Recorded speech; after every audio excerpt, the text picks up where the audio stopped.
નમસ્કાર બાળકો, આજે આપણે વિભાજ્યતાની ચાવીમાં આગળ થોડી મોટી ચાવી જોઈશું.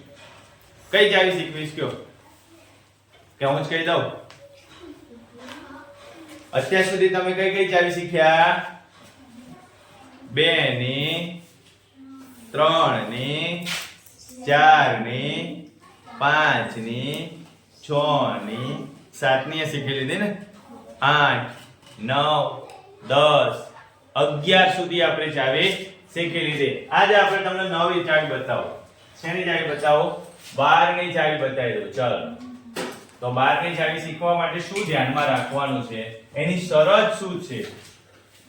12 ની ચાવી 12 કેવી રીતે થાય ભાઈ? પહેલા યાદ રાખજો કે 12 એટલે શું થાય? તો કે 12 આ રીતે થશે, 4 3 12 આ રીતે થશે. આ યાદ રાખવાનું તમારે. 4 3 12 કેવી રીતે થશે? 12 એટલે 4 અને 3 આ બંનેનો ગુણાકાર કરો અથવા તો ભાંગી શકાય 12 ને, એટલે 12 વડે નિશેષ ભાગી. હવે યાદ કરો, 4 ની ચાવીમાં શું આવતું હતું? તો કે 4 નો ઘડિયો. 4 ની ચાવીમાં શું આવતું હતું? 4 નો ઘડિયો આવતો હતો. 4 નો ઘડિયો શું કહેતા હતા આપણે?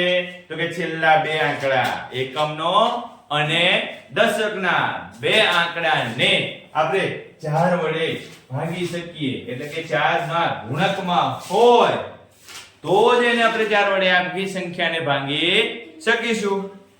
જો કોઈ સંખ્યા 4 વડે ભગાતી હોય અને બીજું 3 વડે પણ ભગાતી હોય, કોની વડે ભગાતી હોય? 3 વડે પણ ભગાતી હોય તો જ એ સંખ્યાને, હેતલવેલ ભૂખ લાગી પાછી, તો જ એ સંખ્યાને 12 વડે ભાગી શકીશું. 3 ની ચાવીમાં શું કહેતા હતા ભાઈ? 3 ની ચાવીમાં કોઈને યાદ છે? 3 માં શું કર્યું હતું? 3 ની ચાવીમાં 3 નો ઘડિયો યાદ કરો. શું કીધું તું? તો કે આપેલી અંકો હોય ને, આપેલા સંખ્યાના અંકો હોય, એ અંકોના બધા અંકોનો સરવાળો કરવાનો. સરવાળો કેટલો થવો જોઈએ? 3 ના ગુણકમાં થવો જોઈએ. કેટલા ગુણકમાં થવો જોઈએ? 3 ના ગુણકમાં થવો. ચલો એક સંખ્યા લઈએ, ઉદાહરણ લઈશું તો વધારે ખબર પડશે. એક ઉદાહરણ આપેલું છે, મોટી સંખ્યા લીધી છે, નાની સંખ્યા આપણે લીધી નથી. આ મોટી સંખ્યાને જોઈને કહી દેવાનું છે ભાઈ કે આને 12 વડે ભાગી શકાય કે ન ભાગી. તો કેમ નક્કી કરીશું ભાઈ? 12 વડે ભાગવા માટે 12 ની ચાવી એપ્લાય કરવાની કે 12 વડે ભાગી શકાય કે નહીં એ ચકાસવાનું કે, તો પહેલી જ વસ્તુ છેલ્લા બે આંકડા જોવાના. 32 છે, 32 છે, 32 4 8 32 થાય, એટલે 4 ના ગુણકમાં છે 32.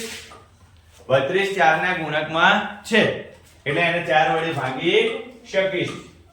હવે શું કરવાનું? તો કે બધા અંકોનો સરવાળો કરવાનો.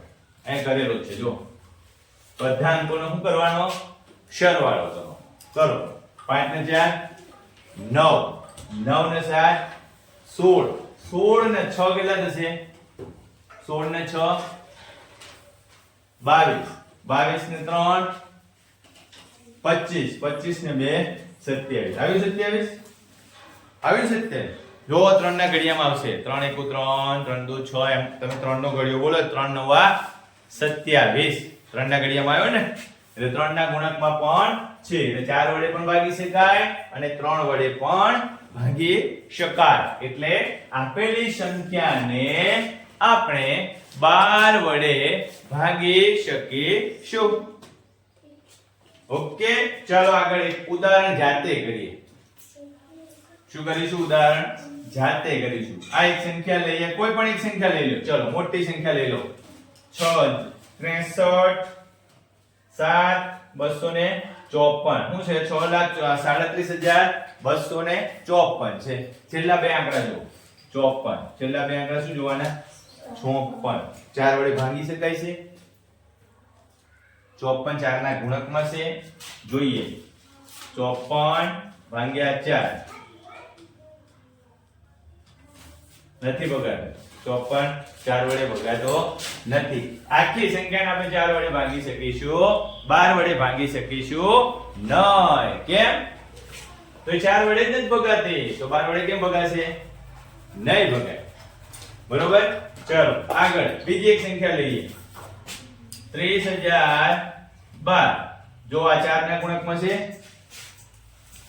આ 4 ના ગુણકમાં છે, હા 3 4 12 થાય ને, એટલે 4 ના ગુણકમાં છે એટલે 4 વડે ભાગી શકાશે, 3 વડે ભગાશે, 3 ને 3 6 છે, 6 થાય સરવાળો એટલે 3 વડે પણ ભગાશે, તો કે હા એને પણ 3 વડે ભાગી શકીશું.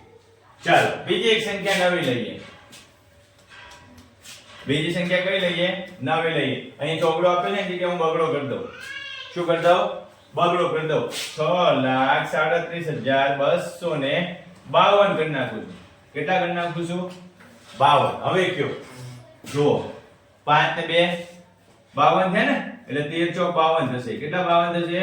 13 ચોક 52 થશે. 4 વડે ભાગી શકાય. સરવાળો કરો. 6 3 9 9 9 18 18 ને 5 23 23 ને 2 25 થયા. 3 વડે ભગાતો નથી. 27 થાત તો 3 વડે ભગાય, પણ 27 થયા નહીં એટલે 3 વડે ભગાય નહીં.